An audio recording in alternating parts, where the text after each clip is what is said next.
함께 보실 하나님 말씀은 구약성경 창세기 11장입니다.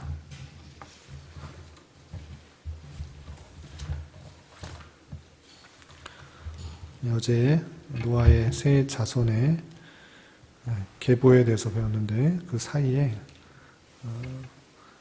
바벨탑 사건, 언어가 혼잡되고 세상의 사람들이 흩어지게 되는 그 사건들을 설명한 후에 계속해서 셈의 족보를 이어나가고 있습니다.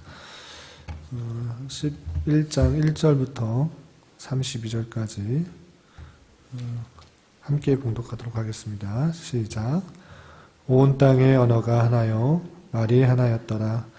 이에 그들이 동방으로 옮기다가 신할 평지를 만나 거기 거류하며 서로 말하되 자 벽돌을 만들어내 건고히 굽자 하고 이에 벽돌로 돌을 대신하며 역청으로 진흙을 대신하고 또 말하되 자 성읍과 탑을 건설하여 그 탑 꼭대기를 하늘에 닿게 하여 우리 이름을 내고 온 지면에 흩어짐을 면하자 하였더니 여호와께서 사람들이 건설하는 그 성읍과 탑을 보려고 내려오셨더라.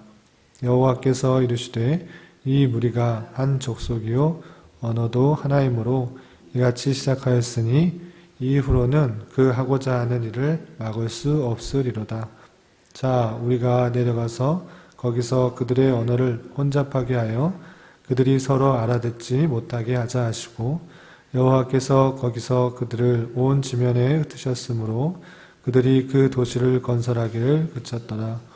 그러므로 그 이름을 바벨이라 하니 이는 여호와께서 거기서 온 땅의 언어를 혼잡하게 하셨음이니라.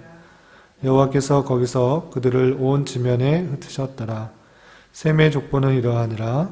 셈은 100세 곧 홍수 후 2년에 아르박삿을 낳았고 아르박삿을 낳은 후에 500년을 지내며 자녀를 낳았으며 아르박삿은 35세에 셀라를 낳았고 셀라를 낳은 후에 403년을 지내며 자녀를 낳았으며 셀라는 30세에 에벨을 낳았고 에벨을 낳은 후에 403년을 지내며 자녀를 낳았으며 에벨은 34세에 벨렉을 낳았고 벨렉을 낳은 후에 430년을 지내며 자녀를 낳았으며 벨렉은 30세에 르우를 낳았고 르우를 낳은 후에 209년을 지내며 자녀를 낳았으며 르우는 32세에 스룩을 낳았고 스룩을 낳은 후에 207년을 지내며 자녀를 낳았으며 스룩은 30세에 나홀을 낳았고 나홀을 낳은 후에 200년을 지내며 자녀를 낳았으며 나홀은 29세에 데라를 낳았고 데라를 낳은 후에 119년을 지내며 자녀를 낳았으며 데라는 70세에 아브람과 나홀과 하란을 낳았더라. 데라의 족보는 이러하니라. 데라는 아브람과 나홀과 하란을 낳았고 하란은 롯을 낳았으며 하란은 그 아비 데라보다 먼저 고향 갈대아에 있는 우르에서 죽었더라. 아브람과 나홀이 장가들었으니 아브람의 아내의 이름은 사레며 나홀의 아내의 이름은 밀가니 하란의 딸이요 하란은 밀가의 아버지이며 또 이스가의 아버지더라. 사레는 임신하지 못하므로 자식이 없었더라. 데라가 그 아들 아브람과 하란의 아들인 그의 손자 롯과 그의 며느리 아브람의 아내 사레를 데리고 갈대아인의 우르를 떠나 가나안 땅으로 가고자 하더니 하란에 이르러 거기 거류하였으며 데라는 나이가 205세가 되어 하란에서 죽었더라. 아멘. 예, 잘 오셨습니다. 이 시간에 여기까지 나오신 여러분들의 하나님의 크신 은혜가 함께하기를 진심으로 기원합니다. 예, 말씀 읽기 본문은 창세기 11장입니다. 창세기 11장은 바벨탑 사건으로 말미암아 언어가 흩어지고 사람들이 흩어지게 된 사건들 그리고 그 이어서 계속해서 셈의 족보를 통해서 아브라함이 탄생하게 되는 아브라함이 태어나게 되는 족보에 대해서 간략하게 기술하고 있습니다. 이 내용을 통해서 또 어떤 것들을 생각해 봐야 될지 한번 살펴보도록 하겠습니다. 우선 11장 1절부터 9절까지는 세상의 사람들이 어떻게 흩어지게 되었는지, 또 그때 당시에 노아의 홍수 이후에 사람들이 어떠한 모습을 보였는지 그것을 보여주고 있는데, 그 사건을 먼저 살펴보도록 하겠습니다. 11장 1절 보면 온 땅의 언어가 하나요 말이 하나였더라 라고 되어 있는데, 노아의 세 자녀들로부터 나온 그 자손들은 한 민족이었기 때문에 언어가 하나였던 것입니다. 그들이 자손을 낳고 자손을 낳고 계속적으로 인구가 불어났음에도 불구하고 온 땅에 하나의 언어가 있었고 말도 하나가 된 것입니다. 그런데 그들이 어떤 계획을 하였는가? 2절 3절에서 보면 이런 표현이 있습니다. 이에 그들이 동방으로 옮기다가 시날 평지에 만나 거기에 거류하며 서로 말하되 자 벽돌을 만들어 견고히 굽자. 이에 벽돌로 돌을 대신하여 역청으로 진흙을 대신하고 4절 또 말하되 자 성읍과 탑을 건설하여 그 탑 꼭대기를 하늘에 닿게 하여 우리 이름을 내고 온 지면에 흩어짐을 면하자 하였더니 이렇게 되어 있습니다. 그래서 동방으로 옮기다가 시날 편지를 만났다라는 것은, 그러니까 노아의 홍수 이후에 방주가 아라랏산에 머물렀을진데 그곳에서 동방 쪽으로 옮겨 나가다가 이렇게 퍼져 나가면서 살다가 거기 시날 평지라는 넓은 평지를 만나게 되는데 거기에 거류하면서 사람들이 말하기 시작한 것입니다. 어떻게 말하는가? 벽돌을 만들어 견고히 구워서 튼튼한 벽돌을 만들고 또 돌을 대신하여 벽돌로 하고 역청으로 진흙을 대신하여서 성읍과 탑을 건설하여서 탑 꼭대기를 하늘에 닿게 하여 우리 이름을 내고 온 지면에 흩어짐을 면하자 이렇게 생각한 것입니다. 그도 그럴 것이 사람들이 흩어져서 혼자 살아가는 것보다 사람들이 힘을 모아서 한 곳에서 사는 것이 더 편할 수 있습니다. 그런데 거기서 그치는 것이 아니라 그들의 생각은 하늘에 닿게 하여 탑 꼭대기를 하늘에 닿게 할 만큼 아주 높이 건설하려는 그런 마음이 있는 것입니다. 특별히 하늘에 닿게 하여라는 그런 표현을 통해서 이 사람들이 하나님과 같이 되려는 모습이 없지 않아 있다라는 사실들을 알 수 있습니다. 하늘과 같이 된다라는 그런 표현을 통해서 하나님과 같이 되려는 교만한 모습들이 있는 것입니다. 그리고 또 이어지는 표현에 의해서 우리 이름을 낸다 이런 표현이 있는데, 탑을 높이 쌓아서 하나님과 가까이 하려는 것이 아니라 높이 쌓아서 우리 이름을 낸다. 명예를 드러내고 자신을 과시하려는 그런 모습들이 있는 것입니다. 하나님을 높이려기보다는 하나님과 같이 되려는 마음들, 그리고 자신의 명예를 드러내려고 하는, 자신을 드러내려고 하는 그런 명예욕들이 아주 많이 있는 것입니다. 그리고 결정적으로 이름을 내고 나서 어떻게 생각했느냐?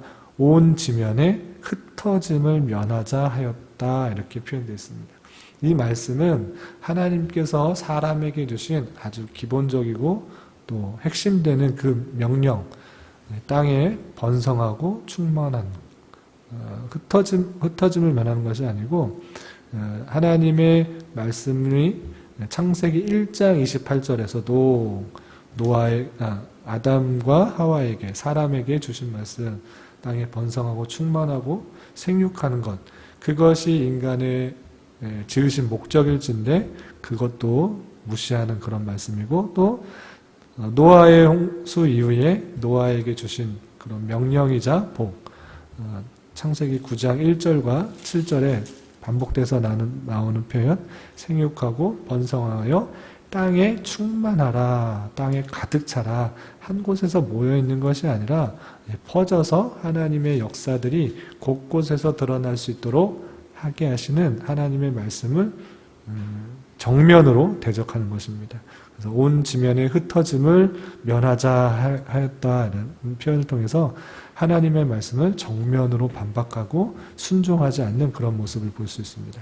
하나님께서는 온 지면에 흩어져서 충만하고 번성하여서 하나님의 역사를 이 세계 만방에 드러내고 하나님의 역사를, 하나님의 뜻대로 삶을 살아가는 것이 하나님의 뜻일진데 그것을 순종하지 않는 것입니다.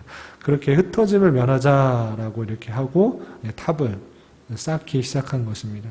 그때 하나님께서는 어떻게 하셨는가? 5절 보면 여호와께서 사람들이 건설하는 그 성읍과 탑을 보려고 내려오셨더라. 그래서 내려오셨더라라는 표현이 5절에서도 나오고 7절에서도 자 우리가 내려가서 거기서 그들의 언어를 혼잡하게 라고 하면서 내려오셨다 또 내려가서라는 표현이 있는데 하나님께서 하늘에 계시다가 이때 보려고 내려오신 것이 아니라 땅에 내려오신 것이 아니라 이것도 한탄하셨다 안타까워하셨다 후회하셨다 이런 여러 표현들과 같이 신hin동형론적인 표현인 것입니다. 사람들이 이해하기 쉽게 표현하신 것인데 하나님께서는 아니 계신 곳이 없을진데 이런 표현들을 통해서 실제 사람들이 쉽게 생각할 수 있도록 이렇게 표현해 주시고 있는 것, 표현해 주고 있는 기록입니다. 그래서 하나님께서 건설하는 그 성읍과 탑을 보려고 내려오셨다라는 표현들, 사람들이 이해하기 쉽게 하늘에 계신 하나님이 이 땅에 오셨구나라고 생각하는 것입니다. 내려오셔서 어떻게 생각하셨는가? 6절, 7절 이렇게 표현되어 있습니다. 여호와께서 이르시되 이 무리가 한 족속이요 언어도 하나이므로 이같이 시작하였으니 이후로는 그 하고자 하는 일을 막을 수 없으리로다. 이렇게 표현하고 7절에 자 우리가 내려가서 거기서 그들의 언어를 혼잡하게 하여 그들이 서로 알아듣지 못하게 하자 이렇게 표현되어 있습니다. 여기서 6절 하반절의 표현을 보면 이같이 시작하였으니 이후로는 그 하고자 하는 일을 막을 수 없으리로다 라는 표현들. 하나님께서 그럼 막을 수 없는가? 금지할 수 없게 하는가? 없는가? 그런 것이 아니고 그들의 불순한 생각이 절정에 다해서 다시는 돌이킬 수 없는 지경에 이르렀다라는 그런 표현으로 이렇게 표현한 것입니다. 그래서 하나님께서는 어떻게 하고자 하는가? 언어가 하나였기 때문에 이런 일을 했기 때문에 언어를 혼잡하게 하여서 서로 알아듣지 못하게 하자 하시고 그들의 언어를 흩으신 것입니다.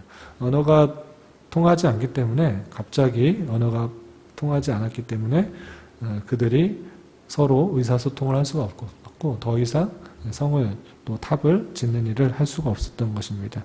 그래서 흩어지게 된 사실들이 있는 것입니다. 8절 9절 여호와께서 거기서 그들을 온 지면에 흩으셨으므로 언어를 혼잡하게 했기 때문에 언어가 통하는 그런 사람들과 또 민족을 이루어서 흩어져서 살게 된 것입니다. 그들이 그 도시 건설하기를 그쳤더라라고 되어 있습니다. 그래서 그 이름을 바벨이라고 하는데 그 바벨의 뜻이 무엇인가? 여호와께서 거기서 온 땅의 언어를 혼잡하게 하셨습니다. 바벨의 뜻은 혼잡하게 하다.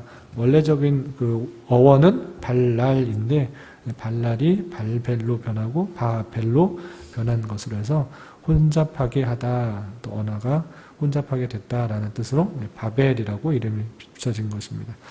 그래서 이 바벨탑 사건을 통해서 우리가 흔히들 생각하기에 사람이 흩어져 살다 보니까 언어도 조금씩 바뀌고 또 서로 의사소통이 안 되게 되는 그런 민족을 이루게 됐다라고 생각하기 쉬운데 하나님께서는 말씀을 통해서 그것이 아니라 사람의 부패성들 때문에 언어를 혼잡하게 하셨고 그것으로 말미암아 민족끼리 또 흩어지면서 살게 되었다라고 표현되고 있는 것입니다.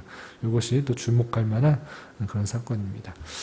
그런 사건들 하나님이 민족들을 흩으셔서 세상에 온 지면에 퍼져서 살도록 하게 하신 하나님의 은혜와 섭리 가운데에 하나님께서는 계속적으로 셈의 족보를 통하여서 노아의 세 아들 중에 첫째 아들이었던 셈의 족보를 통해서 아브람 하나님의 택하신 백성 이스라엘 백성들이 나오게 되는 하나님의 계보를 이어간다는 사실들을 10절 이하 마지막 절까지 이렇게 표현되고 있는 것을 볼 수 있습니다.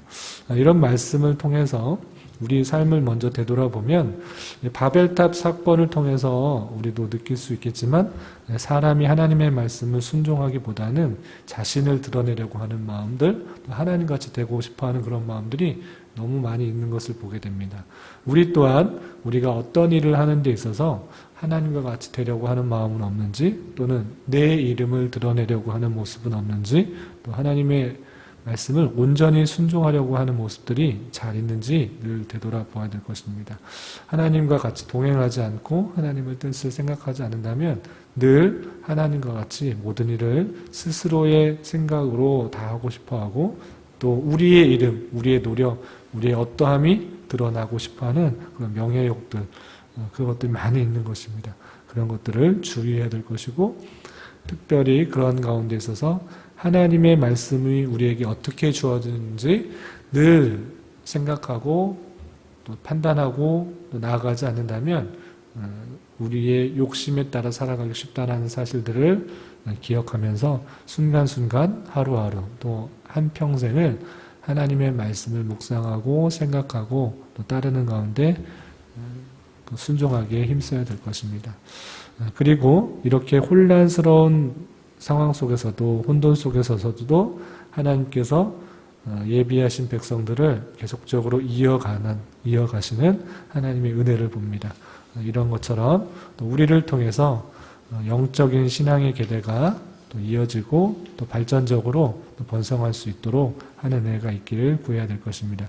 그런 도구로 하나님 앞에 사용되기를 진심으로 축원합니다. 기도하겠습니다. 하나님 아버지 감사합니다. 오늘 말씀을 통해 바벨탑 사건의 말씀을 살펴보았습니다.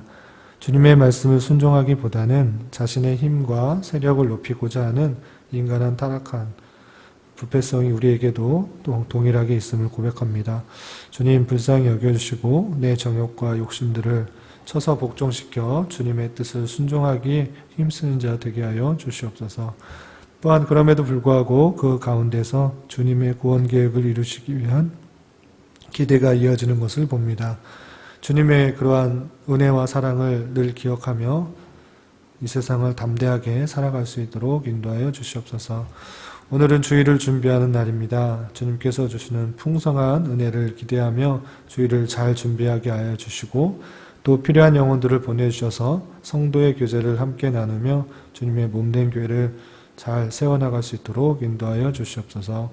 주님께서 이곳에 교회를 개척하게 하셨사오니 우리 교회가 감당해야 할 사명들을 잘 깨닫게 하여 주시고, 진리의 말씀으로 교회를 잘 세워나가며 이곳에서 많은 영혼들이 힘과 위로를 얻을 수 있는 은혜가 있게 하여 주시옵소서. 이 시간 각자 주님께 간절히 간구하는 입술의 고백 위에도 주님의 선한 열매가 있게 하여 주시옵소서. 예수님의 이름으로 기도드리옵나이다. 아멘.